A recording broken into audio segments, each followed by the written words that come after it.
Alright guys, sa mapagpalang araw, urgent motion para sa pagpauwi ni FPRRD sa bansa.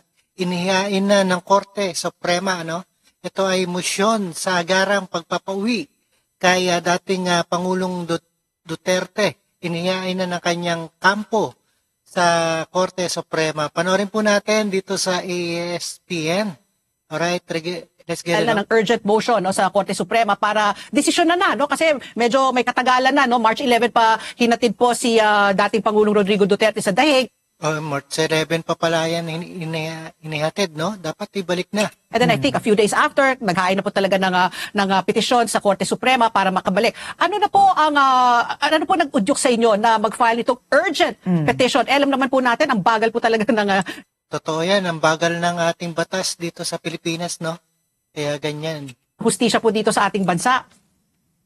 Ay, nako. Actually, Pat, March 12, namin final yung petition for habeas corpus. Nasa aeroplano pa po si PRRD nung mga panahon na yon. Under the control pa ng gobyerno natin. Kaya umasa kami nung final namin yun ng March 12 na mauutusan pa ang gobyerno na pabalikin yung aeroplano dito. Kaya lang, hindi naglabas agad ng aksyon ang Supreme Court hanggang sa nahatid na nga si Pangulong Duterte sa ICC. Ngayon, final namin, kaya na nga ng sabi mo, diba, yung napakatagal ng hustisya dito sa Pilipinas. Yes, narinig nyo na yung kasabihan na justice delayed is justice denied. Napakatotoo niyan, lalo na sa petition for habeas corpus.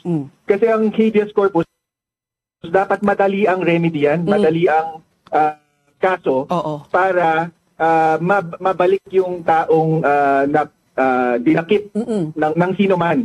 Kasi pinapahalaga ng konstitusyon natin at ng batas natin ang kalayaan ng bawat Pilipino at lahat ng bawat tao. Kaya kapag nag-file ka ng habeas corpus, ang expectation yan, mabilisan. In fact, ang policy nga ng Supreme Court is kahit na mukhang walang merito yung petition on its face, mag-issue na agad ng writ of habeas corpus para i-produce yung taong hinahanap sa korte para maaral na ng korte kung legal nga ba ang pagkadakip o pagkakulong sa tao na yon. Pero sabi mo nga, March 12 pa na-file, lagpas 8 buwan na po, wala pang aksyon yung Supreme Court. Kaya nag-file na tayo ngayon ng urgent motion. Kasi din, Pat, marami nang nangyari since March 12 na nakakabahala na dapat na hindi sana nangyari kung umaksyon yung Supreme Court. So, number one, lumubha na yung kalagayan ni Pangulong Duterte sa ICC. Kung nabalitaan nyo, nag-file yung si Attorney Kaufman sa ICC ng request for indefinite adjournment of proceedings kasi lumubha na yung kondisyon niya, yung cognition niya, hindi na siya makaalala, hindi na niya ma-place yung time and place, nahihirapan na siyang alalahanin. Yung mga yon.